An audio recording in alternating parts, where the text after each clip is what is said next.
welcome to the Digestible Podcast. I'm Stacy. And I'm Melissa.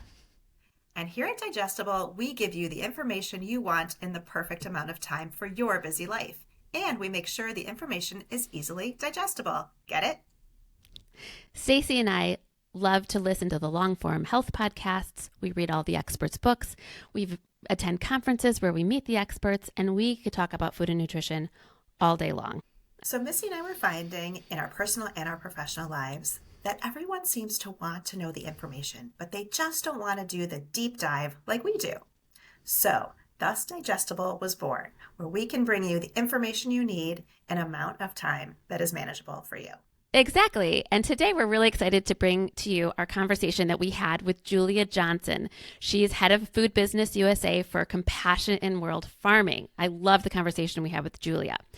In her role as head of food business, Julia Johnson works with major U.S. food businesses and supports strategy development, all with the central objective of driving improvements in farm animal welfare and environmental sustainability in our food system.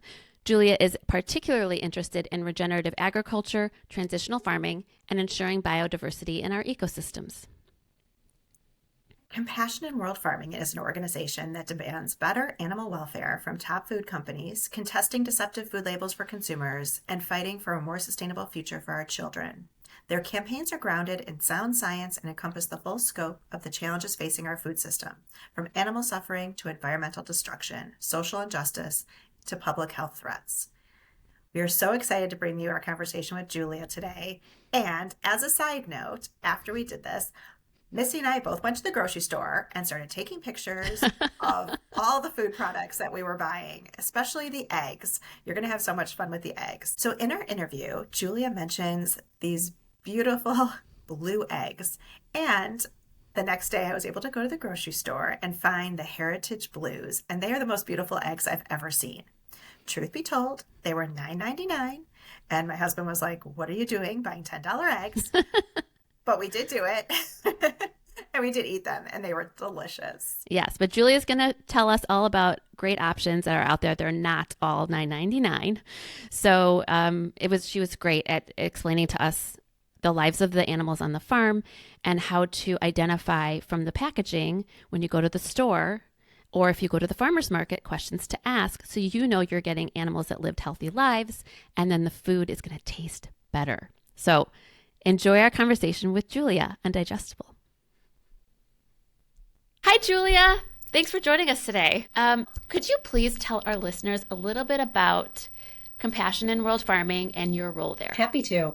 So Compassion in World Farming is a global animal welfare organization that was founded in the 1960s in England by a dairy farmer. So the program that I oversee in the States is our food business program, but we do a lot of work with campaign and policy as well. So really seeing how can we pull the levers of corporate influence as well as the political side too. So we really help some of the largest companies raise that baseline for animals, really raised for meat, dairy, and eggs. And what we like to see, we kind of have two main work streams that we have. The first is, like I mentioned, raising that baseline. So going from cage to cage-free eggs or to better chicken. And then we also have our North Star, which is thinking more holistically about the regenerative food system, bringing our food back to the local sphere and really supporting our neighbors and our farmers nearby. So that's kind of our North Star, but we have a long ways to go before we get there. Wow. So most of us don't think about meat other than what I'm putting in my recipe this week, what's on my grocery list. Can you take us through like the average, the regular farmed life of the animal before it ends up in the grocery store? Yeah. So the majority of it is that animals are raised in close confinement. Often they're in barns that are dark, and the ventilation can be really problematic. Sometimes it's problematic even for the workers and the farmers directly too. So we can start with chickens raised for meat. So right now in the United States, there is 9.5 billion birds raised for food every year. And the majority of them, I would say 98 to 99% of them can't even stand up because of the fast growing genetics that are used in production. So Usually when you Google pictures of this, you'll see birds that have splayed legs and they can't stand up, they can barely walk, and there's over 500 million birds that die on farm. They can't even get to the processing plant because they're so unhealthy. So not only is this a welfare problem, these birds are in really dark, crowded barns. They can't even take 1 to 2 steps, let alone walk a normal 10 feet. But then they also are processed inhumanely too. And you can quite literally see it when you go in the grocery store and you look at the meat quality. It looks like these fine white lines that are in the meat. The woody breast and white striping really it's a meat quality issue, and it is caused because of the rapid growth rate and the stretching of the muscles. So a lot of this food is not even able to be cooked and consumed. So this trope of tastes like chicken, which leads to this flavorless product, it's really a result of this fast growing bird that really doesn't have a lot of flavor because we're so focused on the production of this product and how fast can we convert their food into our food. And so what's really interesting about this is that this has happened over the last 50 to 60 years. It's in a very short time.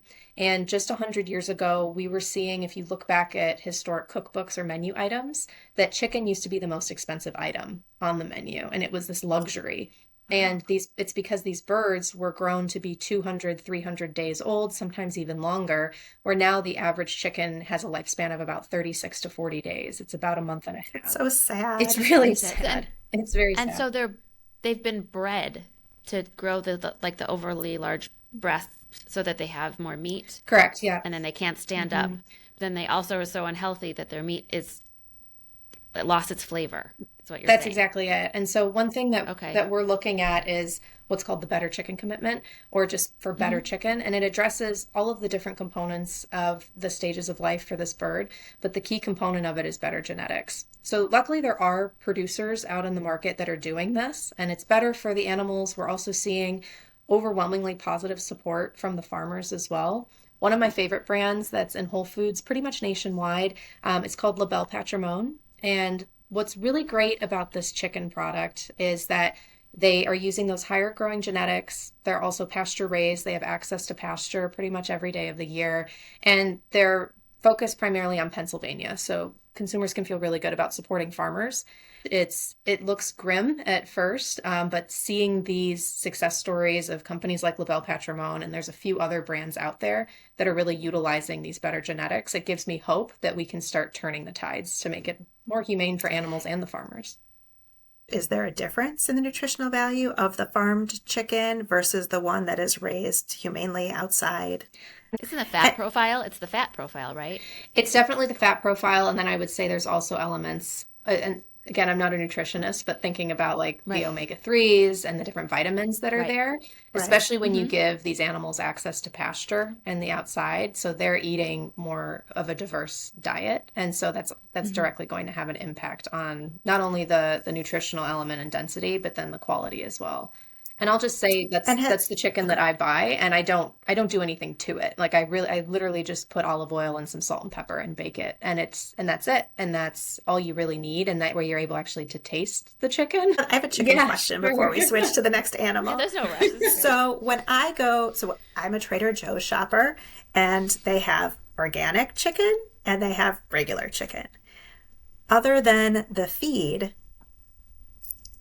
there's nothing different happening there. That's my understanding. So there's going to be a little bit of a change coming up with legislation. It's coming in the next few years, but it's really on what's called stocking density, meaning how much the birds are stockly densed in the barn. So and we were able to actually influence the USDA organic standards on this. I'm really proud of my team for submitting comments, and the USDA listened to us on this and other groups that were involved, is to really decrease the stocking density.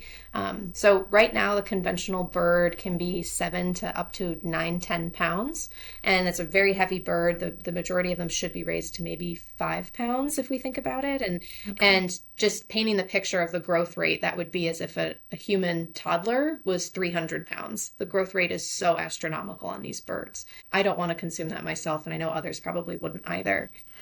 So when I'm buying the organic chicken breasts, but they are giant breasts, this is the bird that can't stand up. So coming back to that makes me so Coming sad. back to the USD organic standard, it really is just that they're not given any antibiotics. Another misleading label is actually hormone-free because hormones are prohibited for chicken. So it's another claim that people might be paying a premium for that is Okay, so hormone-free doesn't matter because none of them get hormones anyway. For chicken, yeah. Okay, and antibiotic-free. That is meaningful in the sense that they're not given routine antibiotics. For us, we want to make sure that an animal, if they're sick, they're treated, but it's the routine everyday. The preventative antibiotics, right? Like let's shove them all together and just give them antibiotics so they don't get sick. Right. Okay, so that is significant, no antibiotics. What about a vegetarian diet? So my understanding is this came about because of the mad cow outbreak a few years ago, with feeding byproducts to animals that shouldn't be eating animals. But chickens are not vegetarians. So it's good from a biosecurity standpoint, but when we're thinking about animal welfare, it's not as meaningful as I think others would be. And I think there's a lot of pastured poultry farmers that would say it's actually good for them not to be vegetarian fed because they're eating grubs and bugs and they're outside and they're able to rummage and forage, which is a really good behavior for them to be a chicken. So what are we looking for on our chicken package? Next time I go to the grocery store, what can I have faith in when I'm buying chicken? If you're looking for better genetics, the only label out there right now is through Global Animal Partnership, and they have an additional label that's called the Better Chicken Project. So if we look for better chicken, that's a good term. Right now, that's the only one in the marketplace that I know of that's actually verifying higher welfare genetics. Okay, and should it be also organic, or does it matter? Or it can be anyway. If that's something that's important. I would say Global Animal Partnership also prohibits antibiotics and hormones across their entire program. So if that's something that is concerning to a consumer, that's already being met through that program. Okay, and then just some of the trusted labels that you'd mentioned where we should be getting our chicken and it'll taste better. Yeah. So that'll be the reward that we get for spending maybe that little extra. But I'm paying double for chicken that's labeled organic, but that only thing that means is that they're getting organic feed. Correct? Okay. I think the issue is there's a real disconnect because organic, we picture this pastoral setting, we picture small flocks, but the reality is that's not the case at all. And it's really misleading. And I think that that's something that the U.S. government could really strengthen the program to meet consumer expectations more on that. So things like the GAP label, the Better Chicken Project label, saying things like pasture raised. That's good. That's good, especially from a sustainability standpoint. Should we transition to eggs? Yeah. So the good news is with eggs is that because of state legislation across the country, there has been much more pickup for cage-free. So there's a lot right now in the news around avian influenza and cage-free legislation going in place and what's really behind the egg shortages going on.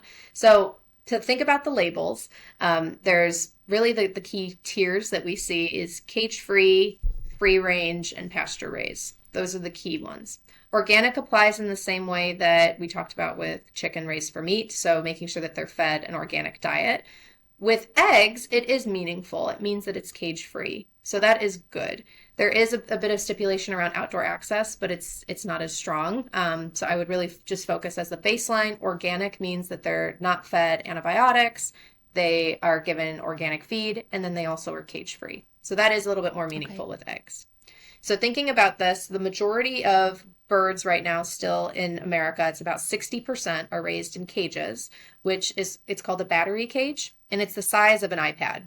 And sometimes we can see up to 4 birds in this space. It's very crammed. It causes a lot of behavioral problems for these animals. They will peck at each other. They're very frustrated. They're not able to stretch their wings or even really turn around comfortably and walk. And they're on these barren metal floors and wired cages. So this also leads to a lot of pain on their feet as well and their foot pads. So that's why we really try to push for cage-free. And I think that's where state legislation has really come into play, is that people were able to go to the voting booth and the polls and really demonstrate that there's support on this. And overwhelmingly, to my knowledge, every ballot measure when it comes to this matter has passed. And so there's the production ban, and then there's also sale bans. And being in Michigan, Melissa, I'm sure you've seen some signs in your grocery stores. The Michigan just recently, as of January 1, 2025, put into effect not only a production ban, but a sale ban. So no eggs that are confined in cages are allowed to be sold in this state. And so that's something that's really positive to see. How are the other states doing with the cage-free? So there's only about 10 to 12 that have meaningful laws for hens, so we still have a ways to go. Okay, so cage-free is good, Cage-free is good. but and pasture raised is better. Yep, so And cage-free and organic are cage-free. correct. And pasture raised is better. And so the Right. three tiers, it's cage-free, Yes. free range, pasture raised. So if we think Free about it, range, they're in pasture raised. a large barn, cage-free, they're indoors, they're able to move around. Sometimes there's windows, sometimes there's not, but they're able to move around, they're able to perch, they're able to walk. And that's something that's really important that we shouldn't have to ask for, but that's the state of our market. Then we go to free range. So if we think about it, it would be still a stationary barn, and then it has a window where birds have access to be able to go outside. So it's another phrase of like outdoor access. So Okay. the best one that we see with eggs right now is certified humane. And so there's a lot of Certified brands Humane. out there that have it's a little blue and green seal on the carton, and it's pretty much the most predominant when it comes to eggs. And so Okay. they have, in addition to requiring things like the standards for cage-free environment, how much enrichments and materials the birds can engage with in the barns, but then they also have the standards of what is meaningfully free range and then what's meaningfully pasture raised. So that would be the majority of the bird's life is more on pasture. They have more space. It's more about forage and green. More forage that's out for the birds. Right. So they're eating plants. They're not just eating like the grains Mhm. that they're fed, like the corn, but they're eating like all the plants that help them with the omega-3s. Yeah, exactly. Right. Because what get okay, the healthier fat. Exactly. Anyway, the anti-inflammatory healthier fat. So, if we would we see a difference in the eggs? Would we taste a difference? Do you know? I personally do. I see a difference in the yolk color, and I know that the omega. I see that too. Yeah, the omega-3 is really, that's what people talk about primarily with free range and pasture raised. And I just found there's some really great brands out there just to call them out. So Vital Farms is a great one. They have the black carton. They're pasture raised and they're certified humane. They're a really good brand. And I always love the marketing that they do with the little hen newsletter that comes in the carton. It's just, Yes, inside the carton. I have yeah. a little barcode. Yeah. You could scan it. Yeah. so Yeah, that's yeah, really they're You great. can meet your Yeah. chicken. And Yeah. it's Oh, God. it's cute and it's a marketing ploy, but it Yeah. works. It reminds people that Yeah. this product actually comes from an animal that was walking around, which I think the majority of people maybe not don't think of as commonly. So Right. those are good brands. The free range ones that we see out there are like Nellie's or Nest Fresh. Those are some good ones. I will say the one brand that I just found, specifically talking about yolk color, and I could taste the difference, was the Happy Egg Heritage. I love the happy They have the eggs. Heritage carton that's blue, and the eggs that came in were blue and brown, and my scrambled eggs were literally orange. Like they were the most like orange I've ever seen. I The love taste is Wow. different. It was so cool. That's great. It's really Wait, where am I going to find these? I don't remember seeing them. At they're in my Whole Kroger Foods. Whole nearby. Foods. They might be in Whole Foods. Yeah, You say Kroger? near my Kroger. Yeah. Oh, Jewel, nice. Jewel carries them too. I think I've Yeah. gotten them at Jewel Kroger before. is like your Jewel. right. Yeah. Jewel's in Illinois, Kroger's in Michigan. So I think So- what's cool about a lot of these brands is that they have store locators. So like if you wanted to look for the Heritage Happy Egg brands, you can go Beautiful. and probably filter on their website and look at it. But I haven't had the heritage That's a ones. great I think tool. I'm going to go Thank get them. you. Beautiful. Okay, people, you can go online and they tell you where they're selling their Exactly. products. So, oh, excellent. So I have Okay. a question, and you may not have the correct, the real answer to it, but I love a farmer's market more than anything. I go to the farmer's market every weekend, as long as the season lasts here, which isn't that long in Illinois. And so I always prefer to buy the eggs from the farmer that's coming to market because I assume that they are living on the farm because the yolks are golden. They're just as orange as the happy eggs are. What can we make assumptions about like small local farms, or do we really have to ask? what's nice about farmers markets is that you're able to talk directly to the farmer themselves. And I think that that's something that you can't get at a grocery store. And so I would always ask questions. I tend to ask questions, and it might be a little uncomfortable at first because they're like, what are you talking about? Why are you asking me these technical questions? But most of the time, farmers really want to talk about it, and they really nerd out about the different farming practices and what they do or what they don't do. I have a funny story about that. So a few years ago, I was living in Lexington, Kentucky, and it was right around Thanksgiving, and I put in an order for a pasture-raised turkey, and I called the farmer, and I said, hey, do you do beak trimming, or do you do toe clipping, and all of these things? And he just went, hell no, absolutely Absolutely not. And it was this great engaging story of him talking about how he treats his turkeys differently. And so having that one-to-one connection was really nice. And I think it's good to not assume anything, especially with confusion in the marketplace. I don't expect a lot of farmers would maybe go buy eggs and try to resell them, but you never know. So I think it's good just to ask them directly, how are these chickens raised? Are they fully pasture raised, or are they cage free? Are they organic? Things like that. I think that's really important.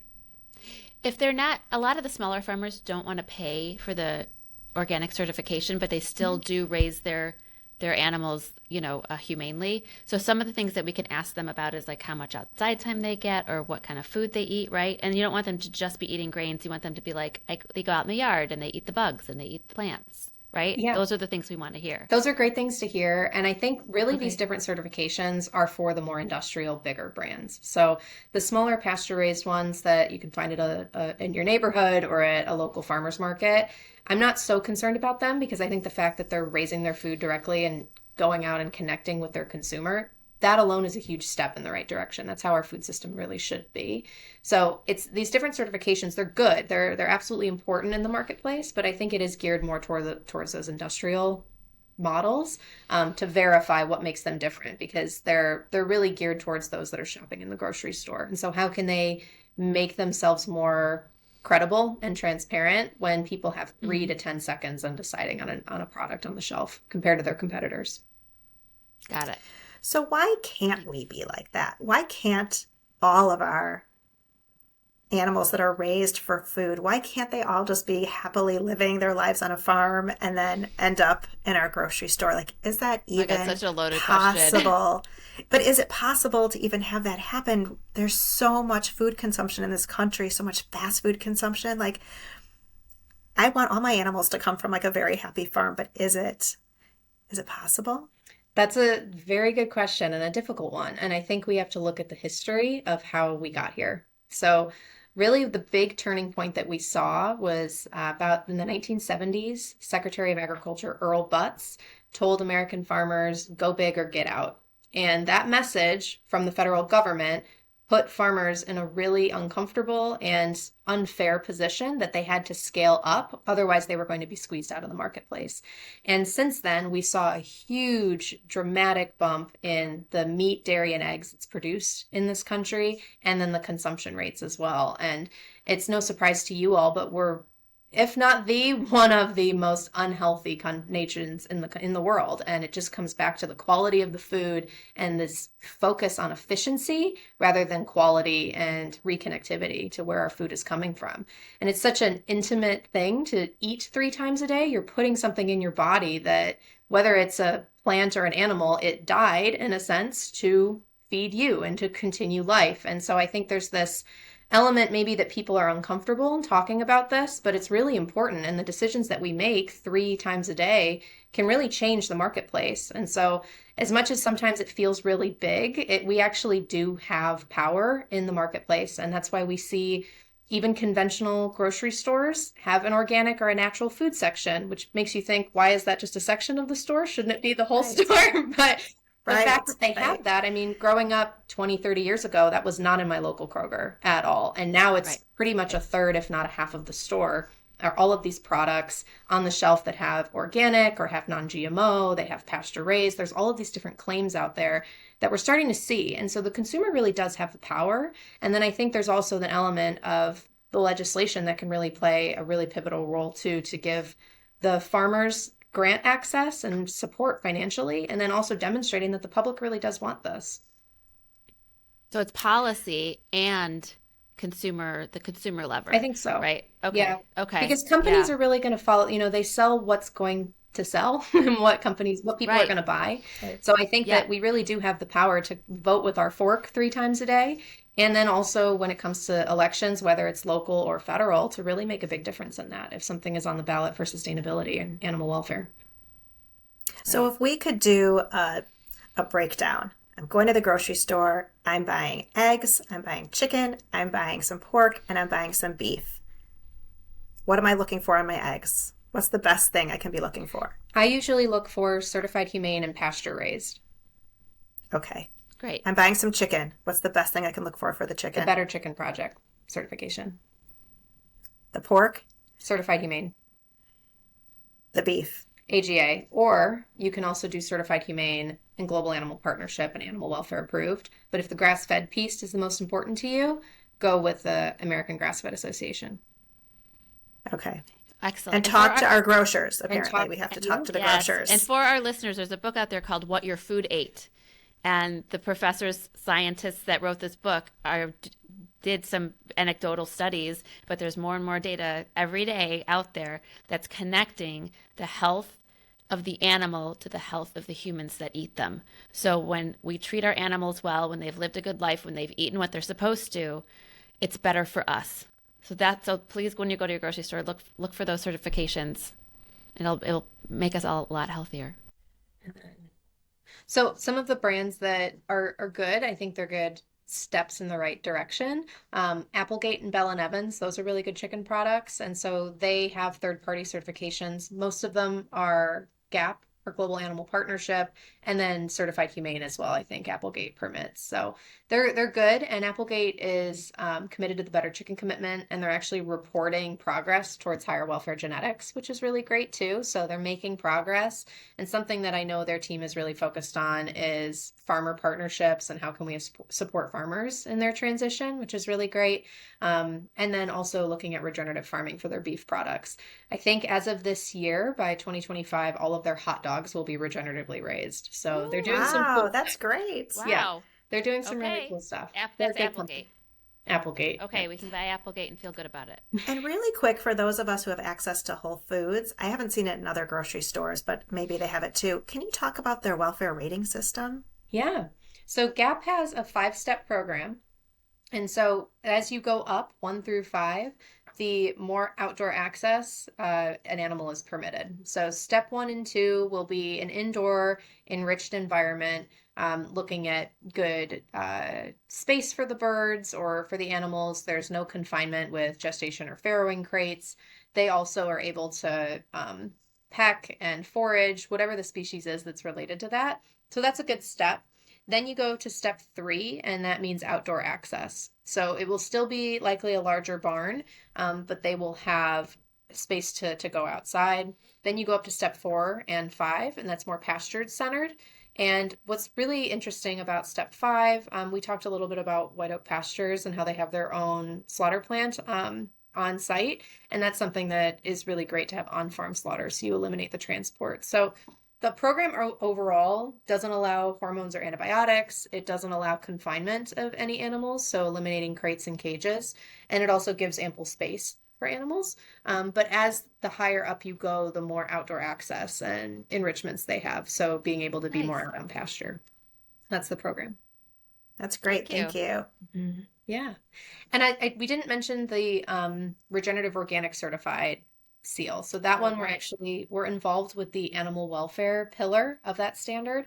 And it's really great. So the animal welfare component, you have to have one of those certifications that we mentioned. And then they also look at other ways of supporting a more regenerative food system. So looking at the environmental component and then the human rights component as well. So ROC is probably the highest standard that you can have out there for meat, really any products, meat, dairy, and eggs, and then also for goods as well. They do pretty much everything related to agriculture. Regenerative Organic Alliance, ROC. Mm-hmm. And you can find that at everything from animal products to like vegetables and beans and and crackers. Food products.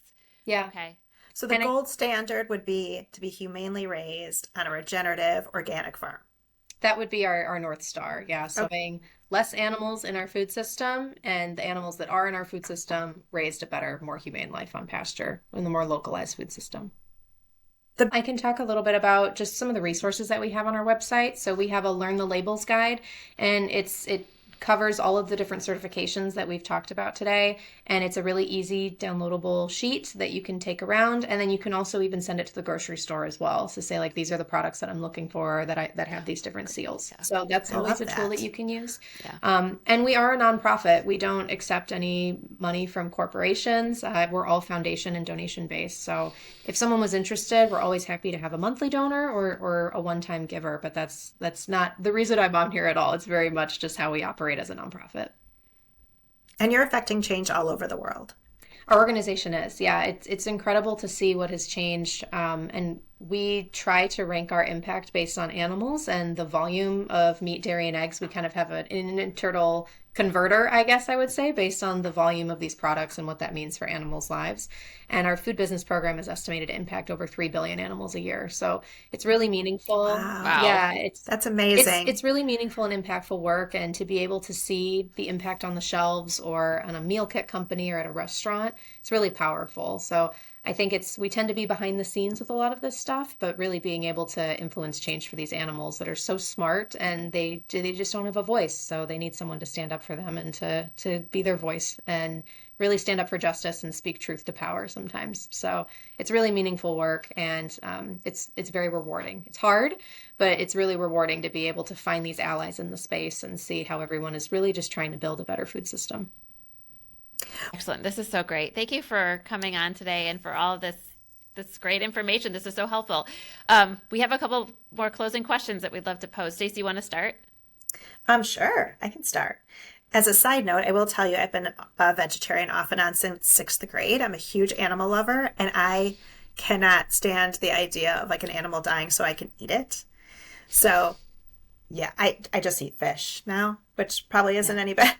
And I If haven't. it's any better. I don't have a problem with it. I don't have a Fish problem and with eggs. animals, but I do respect that they lived their lives and ended up on our plates, and I love that we can connect treating animals better with a better climate, and better health. That makes me so happy that all just full circle. Yeah, absolutely. But my family consumes a lot of meat. I have a lot of teenagers, all boys, who are always trying to bulk Yeah. up. And so Yeah. like all they want is protein, protein, protein That's my all husband. the Yeah, time. that's my husband. Yeah. Right, we're Yeah. not alone. It's a hard But Yeah. it's a hard I think battle. Stacey, to your point, I think it shouldn't be an easy decision. That's something that a lot of people they push back at me actually of like, how can you be an advocate and eat animals? And I don't take it lightly. I take it very seriously. This is taking a life, and that's why I want to make sure when I do consume it, it's coming from a place that is respectful to the people and to the animals and the environment that it's in. I'm going to give you a very important question. Um, if you could give our listeners one assignment, something they can start now that's easy to do, what would that one thing be? Yeah, it's a great question. I think for their homework assignment, I would ask them to ask their grocery stores to source better chicken. I think that is the most important topic right now based on the animal lives and the volume that is produced in this country, and especially with the conversation around climate and people talking about eating less beef, they're shifting more to chicken. These animals are suffering immense levels. And so that's what I would say to go to the grocery store and ask for better chicken and get nerdy and talk about chicken genetics, and the butcher will look at them like they're crazy, but that's how it Right. starts is So don't just vote with your dollars. talk Actually to them. talk to Mhm. them, because they have people like their buyers that go out and Or look, bring the sheet right? from your website, print out that sheet, Yes, so print out the and sheet. bring it and just give it to them Yes. and be like, I Give it want to the this. store manager. Done. Better chicken Great project. Very assignment. good. Yeah, I think Better chicken project. yeah, Okay. that is the most important thing right now. Great. Okay. So here at Digestible, we always say, don't panic, just pivot. Can you tell us about a change you've made in your life that you're proud of that you would be willing to share with us Yeah. today? So this journey has been a long one for me. I wasn't just born this way. It's taken a very long time to figure out what food I consume and where I get it from. And I think for my journey, it really started in high school when I learned about all of these videos, and so I cut out meat directly. And it actually wasn't until I attended Michigan State and I worked on their student organic farm with their pastured pig project. And if you'll let me talk about it for a moment, it's a very cool program. There's a conventional operation on campus where they had sows in gestation crates, and we took two sows and we took them from the crates and we just traveled about a mile down the road and we took them outside and they were able to give birth to their piglets on pasture. And it was the most powerful experience for me because as soon as these pigs got off the truck, they immediately started rooting in the mud and the dirt. And so there was that innate behavior in them that had been stifled for so long, and they just got back to getting busy and starting to root and letting themselves be a pig. So seeing that natural behavior, it was very, very powerful for me. And that was also the first time I went to a slaughterhouse. And when I was able to really see these piglets when I was there and they gave birth, feeding them and then taking them to the processing plant, that's when I actually started eating pork again. And that's really what connected me to my food. And that's something that I think is really important. And so when we're thinking about, instead of panicking and pivoting, take one step. Look at one product in your grocery list, on your in your shelves, anything, wherever you house your food and shop for it. Make the decision to maybe pivot one item. So look to just cage-free eggs to start, because that I think is the easiest in the marketplace. There's so many options out there. Just start there. And then maybe look for better chicken or for grass-fed beef. Maybe replace one of those products. It really does take time, and it's okay. And I'm not perfect. Sometimes I eat products that don't always align just because of convenience and where I am. But I like to think of it as an 80-20 rule. If I'm good 80% of the time and align with my values, it's okay.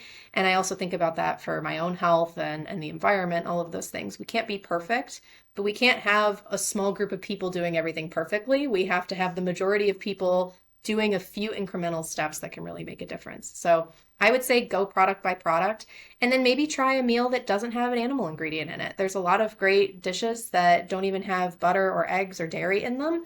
Try something like that and look at different protein diversification too. And I think that helps slowly. And I've been able to bring a lot of people in that way and kind of see where I'm coming from, where you're taking that middle approach and not completely, eliminating everything, but also not eating meat 3 times a day. I think there's this middle approach that the majority of people can easily fit into and that they want to. So I would say, instead of panicking, just look at 1 or 2 items in your fridge and say, okay, let's look for a grass-fed milk option now, or let's look for a pasture-raised egg, and slowly start transitioning your ingredient list to something that's more humane and sustainable for everyone. Amazing. Great. Wonderful. Thank you. We hope you enjoyed this episode of Digestible with Julia Johnson from Compassion in World Farming. You can find all of the information from today's podcast in the show notes, including the link to the label guide to use on your next shopping trip. Let us know what else you'd like to learn more about, and remember, don't panic, just pivot. The content shared on this podcast is for informational and entertainment purposes only. We are not medical professionals, and the views expressed here are not intended to diagnose, treat, or cure any health conditions. Always consult with a qualified healthcare provider before making any health-related decisions.